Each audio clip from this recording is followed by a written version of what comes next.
জালমোথাদা এবং জালমোথাদা এই দুইটা শব্দ দেখতে একই রকম হলেও অর্থ সম্পূর্ণ ভিন্ন। শুধুমাত্র একটি স্পেসের কারণে অর্থটা সম্পূর্ণ আলাদা।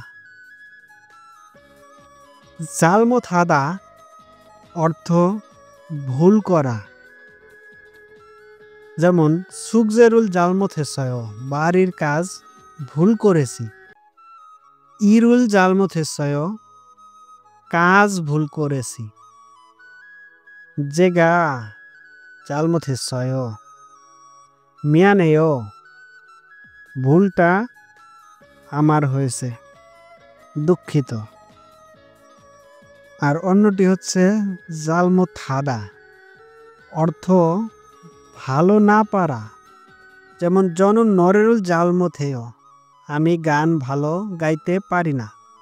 জনন হানগুক মারুল জালমোথেয়, আমি কোরিয়ান ভাষা ভালো পারি না। জনন সুয়াগুল জালমোথেয়, আমি গণিত ভালো পারি না। জনন সুয়ঙ্গুল জালমোথেয়, আমি সাঁতার ভালো পারি না।